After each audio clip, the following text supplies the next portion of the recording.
Welcome to the VBAC Link podcast. We are a team of expert doulas trained in supporting VBAC, have had VBACs of our own, and work extensively with VBAC women and their providers. We are here to provide detailed VBAC and cesarean prevention stories and facts in a simple, consolidated format. When we were moms preparing to VBAC, it was stories and information like we will be sharing in this podcast that helped fine-tune our intuition and build confidence in our birth preparations. We hope this does the same for you. To hear more about us and to hear our individual VBAC stories, be sure to check out episodes 1, 2, and 3. The purpose of this podcast is to educate and inform. It is not meant to replace advice from any other qualified medical professional. Hi, I'm Julie, and today in episode 5, we are going to be hearing from my good friend Kasaundra, who had a C-section birth with twins and went on to have 2 VBACs. Kasaundra, I think my favorite part of your story was hearing you tell me about the doctor barking out military commands from across the operating room table. Will you make sure to include that when you tell us your story, because that's the best. Absolutely. He's lucky he was able to walk out of that room. So I got pregnant with twins. It was totally unplanned and unexpected, and we found out, and I started researching home birth and birth centers and unmedicated birth, and specifically hypnobirthing. But then when we went in for our ultrasound, gender ultrasound, they saw that baby A was breech and said, well, that's it. So they scheduled me from a cesarean from that point on. So I didn't even know that there were options to turn babies or anything, and so I thought that a cesarean would be the easy way out. I wouldn't have to deal with childbirth, and they give you pain pills and you don't feel a thing. So I was super excited for that. I went on to have my cesarean. I remember just being so exhausted because my husband really wanted to have one last date with the 2 of us the night before, and we went to a really late showing of, I'm pretty sure it was a Batman movie, but don't quote me on it. And so when I went to the appointment in the morning, I could barely keep my eyes open. And I was scared out of my mind.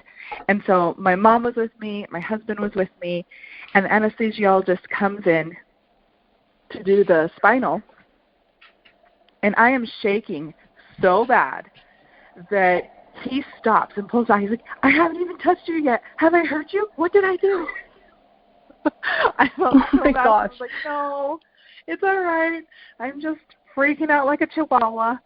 So, and meanwhile, my mom's sitting behind me watching it all. She's like, this is the coolest thing I've ever gotten to see. I'm like, I want to kick her out of the room because she is way too excited.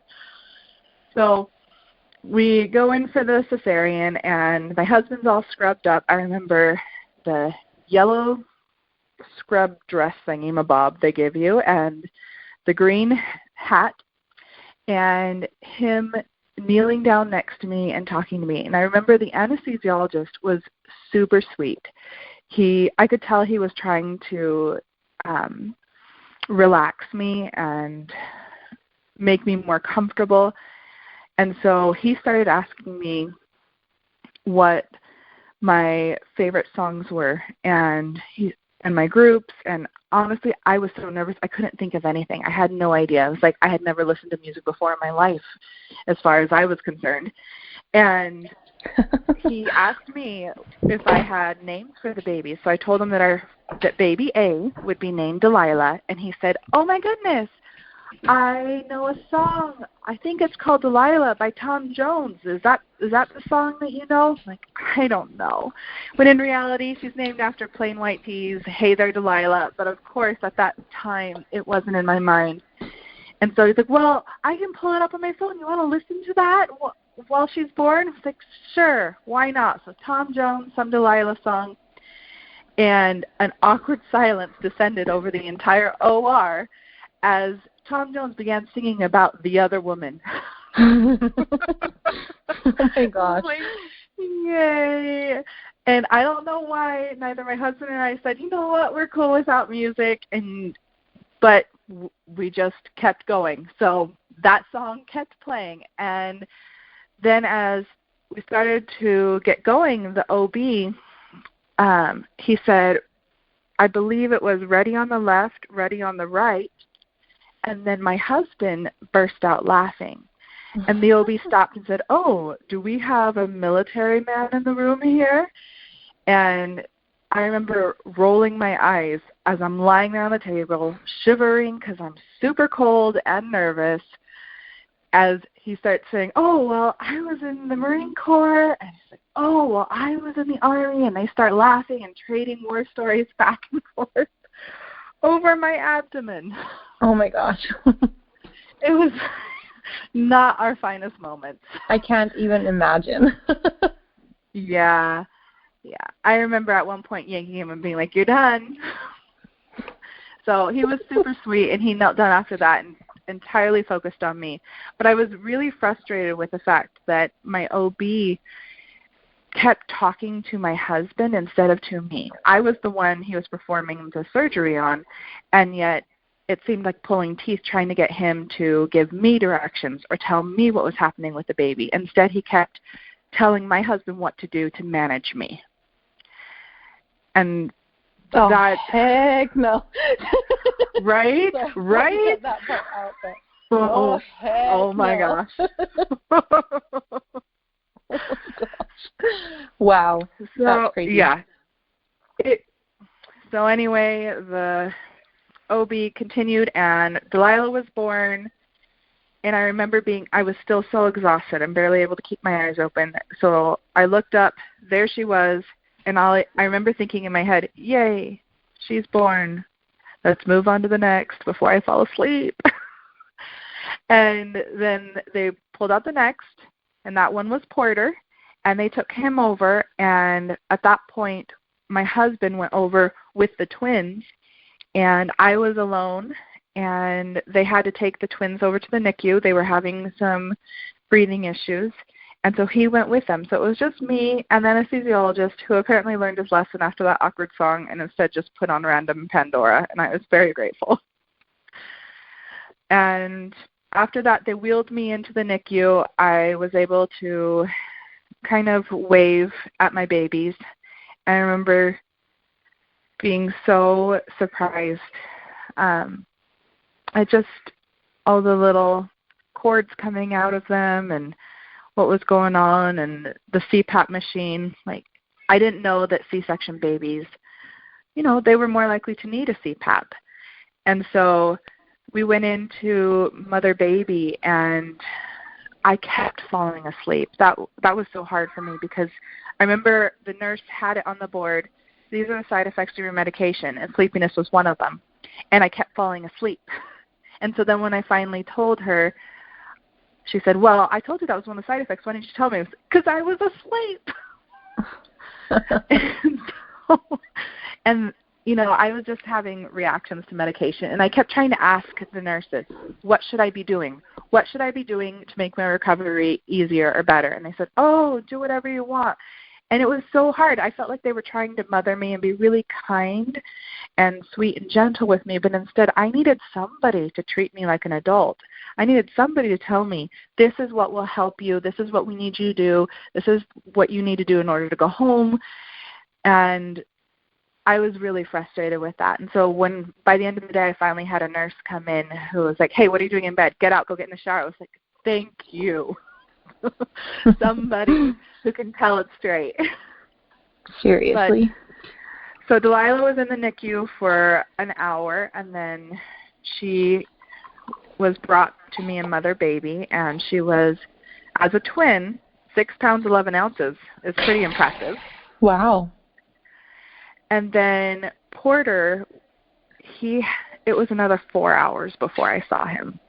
Oh my gosh. And so they were finally able to bring him in, and it was still kind of touch and go just because of his blood sugar issues. I had uncontrolled gestational diabetes, which is a whole different story. But honestly, anytime anyone's like, I have gestational diabetes, what should I do? It's like, well, let me tell you what I did, and now you can do the opposite. And it was hard, and it made feeding so much more stressful because it was, let's do a blood test. Let's see how he's looking. Okay, am I feeding him enough? When it was crazy. And so the recovery, I felt I was very disconnected from my kids, and honestly, it was something that didn't resolve, at least not for years. And so I struggled hardcore with postpartum depression and anxiety and didn't even know what those things were, and eventually came out of it. But when it was time for us to start talking about having our next baby, I was nervous, just knowing how intense the recovery from the C-section was. I know some women who come home and they'll like start cleaning and cooking. I don't understand those amazing super moms, but me, the surgery takes it out of me so hard. And it was a long recovery, and especially with bringing one of the babies home with jaundice, and Porter had to be in a light suitcase. And at first that was set up on the floor, and then me trying to bend over, that totally didn't work. Anyway, it was just a lot, and I was nervous about going through all of that all over again. And mind you, we weren't sure if the twins thing was a freak accident or if I just released 2 eggs every time. So I remember going back to my old doctor once I was pregnant to start planning my next birth, and he's part of a rotating practice, and so it was one of his coworkers, the other OB, who was sitting and talking with me, and he looked through my charts and said, "You'd be a fantastic candidate for a VBAC." And I said, "A V what?" And so he explained what that was, and I thought, okay, that's weird. And so I went home and I started researching, and it was like just this domino effect of one little thing led to a million more, and suddenly I was completely immersed in vaginal birth after cesareans and reading all these stories and looking at all these statistics and reading websites and going to the library. I mean, I went to the library and it felt like I was just looking for the birth section, and anything that I thought would be helpful, I just threw it off the shelf into my cart and went home and read through everything. And so by the time I had my next appointment, I went back and started to plan the VBAC with the OB. And it's the same OB, and he said, okay, well, just for safety purposes, we require you to have an epidural. And I thought, nothing I read has said that that is best practice. And I told him, well, my goal is to do it unmedicated.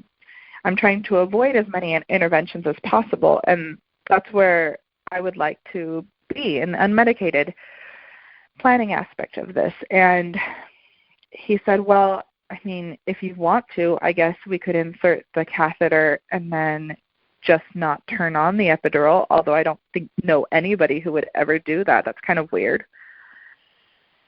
And so I said thank you, and I left and started looking for a new doctor. Because honestly, after talking with him, it felt like he was planning on me to fail, and which was so weird because he's the one who turned me on to VBAC. But then I don't know, it was just, I wanted someone to be as confident in my body as I was. And I was giving birth in a hospital, so I felt like that was me saying, no, I understand that you're worried. Well, I'm here. Take care of me. But anyway, I felt that there were too many restrictions with this practice. So I found Dr. Parker, and he is unfortunately retired, but he was a godsend while he was working. And I would label him as a gung-ho VBAC provider, like super excited about it. One of those doctors who is in it because he adores it and loves it and would stay afterwards some hours some office hours to talk and process birth stories with women trying to get their VBACs, and he was just incredible. And so I walk in, and he totally believed in me. He knew I could do this. He saw no reason why I couldn't. He was just fine with me going unmedicated. And even when he handed me the liability forms, he's like, I have to ask you to sign this. He's like, but let's talk about all the risks of, this lists all the risks of VBAC, but let's talk about all the risks of multiple cesareans while you're busy signing that, because that doesn't give you the whole story. And I just loved how it was complete and total informed consent. That is so great. Not many women get that. No, not at all. And so I remember going to a birth class, and I was shocked by all the incredible information I got from there, and that's where my mind started to get turned towards doula work too, that there was so much to do. And so I was about 41 weeks when, 2 days shy of 41 weeks when I started to feel like I was potentially in labor. So I went to the hospital, and my Dr. Parker had given me his phone number, and he said, call me when you're in labor. And so I went to the hospital, and they took a look at my scans and said, okay, it doesn't look like you're in active labor. However, we're not thrilled with the heart decelerations we're seeing, so it doesn't look like you're going to get your VBAC today after all. And I smiled and said thank you, and the nurse walked out, and I pulled out my cell phone, and I called Dr. Parker. And I did get a talking to for not having called before I went to the hospital. But it wasn't long before the nurse came back in, and I could tell that she had gotten a talking to from him. And she said I was free to go. And just so that I knew, it's not kind to bother doctors on their days off. So I went home, and just 2 days later, actual labor started. And I remember waking up that morning about 5 a.m. and just feeling it deep, deep in my pelvis. Like I could tell it was different. It wasn't a Braxton Hicks. And it was the first time I'd ever experienced a real contraction. And it just felt so powerful and so grounded. And I wasn't afraid, not even a little bit. And when my husband kissed me to go to work, I told him, like, I don't think you should, just so you know. He was like, you call me when things get going. I'm like, all right, you do you, boo. And so my mom was there with me, and we walked around the mall when that opened up, and just had a really calm day at home the rest of the day. And it is honestly my favorite memory from my birth experience is walking around my home, thinking about my baby, calmly swaying and moaning through contractions. At one point I decided I needed to take a shower. I wanted my hair to look pretty. So I took a shower, and my mom could hear me singing in the shower, and then I'd stop and vocalize through a contraction, and then I'd start singing again. And she was just blown away. That was nothing of what any of her births had been like. And she'd never heard of anyone birthing, and here she was watching me do this. And then after the shower was done, I decided that I was going to take a bath, which now I know that does slow down early labor. But I decided it just sounded perfect. So I took a bath, and she brought me a plate of spaghetti. And again, she just sat there on the floor in the bathroom looking at me, just saying, this is the weirdest thing I've ever seen. So after that, they started to pick up more, and I remember feeling like I needed to be on the bed, but then I wanted to be standing, but then I wanted to be leaning on the bed. And it was really weird at the time because every time I had a contraction, I was peeing myself. And I didn't even have a full bladder. I couldn't figure this out. But as soon as the contraction ended, I knew I had to go to the bathroom and clean up, and then I'd come back. And then finally my mom looked at me and said, honey, have we thought about checking out what that pee looks like? Because I'm having a feeling that it might be your waters. And sure enough, it was clear and sweet smelling, and was just like, oh, okay, that's what's happening. And so we laughed about that, and as I was vocalizing through some of the contractions, I remembered Delilah and Porter, they were 3 years old at the time, ran in, and they looked at me and started giggling and started mooing along with me. So then the 3 of us are mooing through my contractions. Why can I just picture that in my head? Like, I can just see the 3 of you doing that. Yeah, it was awesome. There needed to be video. So when the contractions started getting 3 minutes to 2.5 minutes apart, my mom got really uncomfortable. So we decided to drop the kids off with friends, and she took me to the hospital, and my husband met us there. And I was dilated to a 3. So it was still very early labor, but they admitted me. And between my mom and my husband and our amazing nurse, who she just loved natural birth. And she told me that as soon as she walked in. She's like, I can hear the sounds of a natural birth going on in here. And she told me that she didn't have a whole lot of patients on the floor at that time, so she would be in with me as often as possible. And she doulaed me through a large portion of my labor. And so having that much support, I remember feeling so held, so important, so cared for, and so confident that everything was going to be okay. And there were times where I would zone out during a contraction and listen to music and then just start tearing up, because it was, even though I was doing something so hard, it was such an empowering and beautiful experience. And after a while, I'd been there almost all night at that point, and I wasn't progressing as quickly. No, that wasn't it. Sorry, getting ahead of myself. So I reached transition, but I didn't know it was transition. And I thought, oh my goodness, if this is only as bad as early labor is and transition is more intense than this, I can't do it.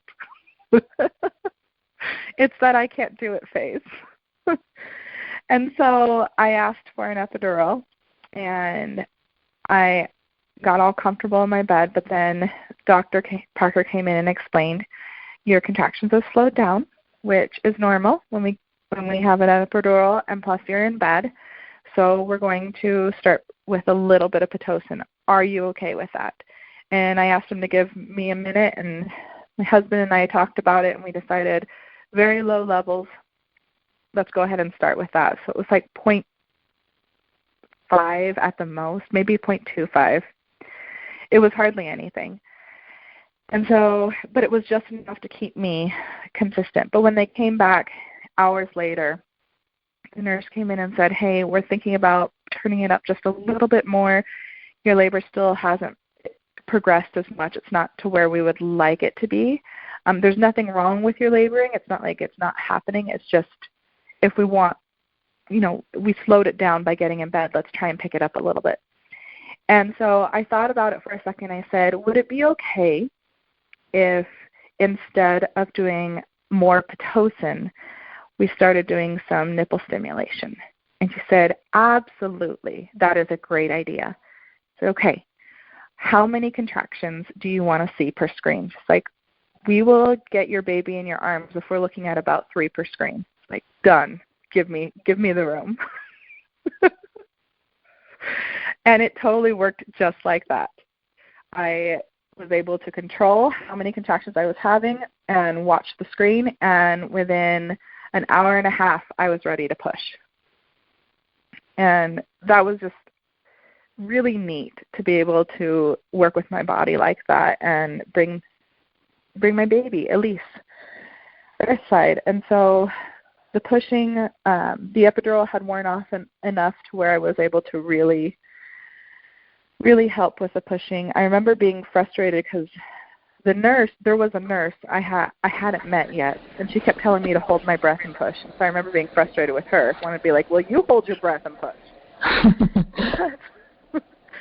But Dr. Parker was wonderful. He told me that I was doing a fantastic job, and he helped me birth Elise, and he told me, he's like, hey, I know we wanted to do delayed cord clamping, and you wanted her to be given directly to your chest. I'm going to give her to you for a minute or two while we wait for the placenta to be born. Well, we wait for the placenta to stop pulsating. He's like, but there was a little bit of meconium. And he's like, my instinct is telling me she just pooped on her way down the birth canal. Nothing's wrong, but we still need to go make sure she's okay. And I remember just feeling like so at peace. I'm like, okay, that's fine. So I held her for a minute and bonded with her, and she was the most beautiful baby I'd ever seen, and it was incredible, and I was crying. And she was so delightfully squishy. She was 9 pounds and 4 ounces. Wow. Yeah, and that's when I realized, okay, I just have big babies. I mean, my twins were 6 pounds, 11 ounces, 8 pounds, and now she was 9 pounds, 4 ounces. And I VBAC'd with a 9-pounder. It's totally doable. So he went and checked her out, and everything checked out fine, like he said. And I remember just being so happy and getting wheeled into mother baby with her and loving the fact that my husband had to go home and be with the other kids, because it meant I didn't have to share this new, beautiful little creature in my life with anybody. I was totally in mama bear mode. I don't want to share her. Don't touch her. Don't look at her. Don't breathe on her. I get to breathe her. Good for you. Good for you. Oh, it was so wonderful. And the nurses were so sweet. So they totally understood that and would ask before ever needing to do anything. And I remember one night I was there. It was probably about 3 a.m. And I saw a pair of nurses sneaking into the room because they could tell I was up nursing her. And they waited and they stood there chatting with me until I was done nursing. And they told us, like, it's really quiet and we're a little bored. Would you be okay if we took her for a bath while you slept? And so I laughed. I was like, she'd already had her first bath. But okay, so they took her for a bath, and they came back into the room dying with giggles because she had thick black hair, and they had made it into a faux hawk and put little bows in it, and they were just so proud of themselves. And then the other nurse, she found out I liked one of the juices they had, but they only came in small little cups. So she took my big water jug and filled it with probably 50 of those so that I could just have an endless supply. And it was just the best experience I could have ever hoped for. And so after that, when I got pregnant the last time, Freya, she's my youngest and our last baby, it wasn't even a question of can we do this? It's where was the question. And we decided to have her at home. And I had 2 wonderful doulas and my midwife and my husband. And the plan had been for all my children, older children, to be there as well, so that I could birth Freya into the water, and then the older kids would be there to be part of it. But it got really intense really fast. It was very intense, very fast. From the time that active labor began to the time she was born, I would say it was about 2.5 hours. And it was one of those things where the midwife looks at me and says, I think if I break your waters, you're going to have your baby. But the question is, can we wait until you get to the tub to have your baby? And so I almost had her in the hallway. And I remember the doula side of my brain going, oh, that's a sound a woman makes when she's pushing. You're about to have a baby, dear. And the other side of me saying, don't talk to me. I'm trying to get in the tub. Oh my gosh, I can totally relate to that. Yes, it's really interesting trying to doula yourself through your own birth. Oh, it's the worst. Yes. And so we get in the water, and there isn't enough time to fill it up. So it's basically up to my calves. And I remember getting in and being so mad. It was so hot. At least that was my perception. It was probably just like bathwater temperature. But to me, it felt like I was in a jacuzzi. And I was so angry. And so then my husband's running back, and now he's starting to throw ice cold water into it. And the midwife has to stop and said, the baby can't be born into ice water, unfortunately. And so I'm like leaning over the side of the tub begging him, please, oh please, I'm dying. I need something colder. Can I at least have a glass of ice water to drink? And as he hands it to me, he can like tell there's a look in my eyes like, Kasaundra? Because I was like 3 seconds away from taking the ice water and then just making eye contact with my midwife as I poured it into the tub. But I decided to behave because I could understand her reasoning. And as baby was crowning, I remember, oh, this is the ring of fire. This is what everybody talks about. And it wasn't even a question of could I do it, because I had already done it. And I had watched so many other women and helped so many other women do it by that point. It was the most primal and abandoned birthing I could have ever done. And just giving myself over to those natural instincts and not questioning it. It happened so quickly and so powerfully that instead it was more of me just annoyed with the process instead of being afraid of the process. And I think that's part of why it happened so quickly is I really feel like I just kind of opened everything up and said, just go. And so she did. She dropped like a bowling ball. Midwife told me I needed to slow things down or I was going to tear. So I did. I called on the Law of Sphincters and slowed everything down. And she was born into the water, and I held her, and I could tell I was in a little bit of shock, but I was okay with that because shock is fine. I need to make sure baby's safe. And so the midwife was busy taking care of her, making sure I was okay. And then eventually we got transferred over to the bed. And once everyone left, I felt like I could finally just release. And I just sobbed and sobbed because that was so powerful. And there were so many emotions. And some of them negative, some of them wonderful. And it was just shedding all of that this huge, I had climbed my mountain, and now I was there on the other side holding this baby and feeling like, oh my gosh, all that really did just happen. And this baby was 9 pounds, 2 ounces, and also born at 41 weeks, and she was born on our wedding anniversary. So it felt, the symmetry of it was just beautiful to me, the fact that the day that we started our family was also the day that we closed our family circle. So that's our story. That's such a great story. Thank you so much for sharing it with me. I don't think I've heard all of the details that way before. And I really like how you had 3 different births in 3 different locations, and they were all completely, different. Yeah. I really did it one of each way, right? The only thing missing was the birth center, but I'm done with the baby, so somebody else can do that.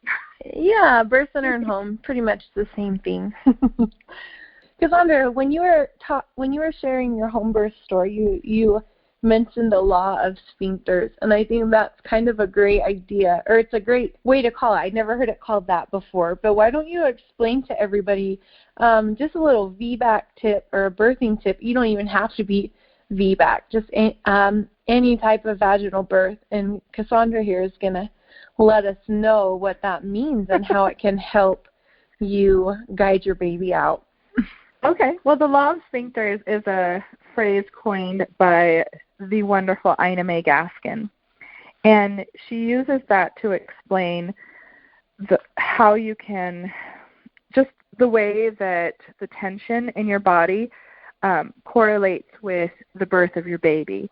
So she uses an example, when you yell or scream, you feel your throat tighten up, as opposed to when you're making low moaning sounds, then you feel your throat loosen. And it's the same thing in your, I think her phrasing is in your bum. But it's using that knowledge that, okay, that's why so many women use the moaning sounds when they're trying to do a natural unmedicated birth, because they need to let go. They need to relax those muscles. Your cervix needs to relax and open. And when we're afraid, when we're clenching, when we're making high-pitched noises, all the sphincters in our body, those muscles that contract and open, they tighten. And when you're trying to get a baby out of you, having them tighten doesn't help. Now, where I needed to slow things down, purposely choosing to tighten them by, instead of low moaning, I started yelling. That was what slowed things down there. But it's pretty cool when you learn that your body is this incredible tool to use and that there are so many ways to work with it to birth our babies. Thank you. That was a really great explanation. When I was first learning all about natural birth and things like that, everyone would always tell me, oh, just make low sounds, low sounds. Low sounds are good, and high sounds are not as good. But I think that that's kind of detrimental because sometimes your body does need to slow down. Sometimes something's not quite right. And so those higher shrill noises might be an instinctive way of your body saying, okay, hold on, let's slow down a minute. Unless those high shrill sounds are coming out of a place of fear, then that might be bad. But if you're just doing what your body's telling you to do and just kind of letting things happen, it's a great way to just follow your intuition and let your body do things the way it was intended to do. Thank you for that explanation. You're welcome. For our readers out there, we have our main company website is called utahvbaclink.com/blog. You can find all sorts of VBAC facts and information there. So go ahead and take a look at our blog, subscribe to our podcast, and we will catch you next episode. We are always looking for more inspiring stories. To share your story or possibly be on one of our podcasts, post on social media with the hashtag #WeVBAC and tag @the VBAC link or contact us from our website. Be sure to rate us and share and leave your reviews. We are excited to hear what you think. For families local to Utah, be sure to check out our website, utahvbaclink.com, for more information on our VBAC childbirth classes and doula services. Thank you so much for listening. We are excited for you to begin your journey with us.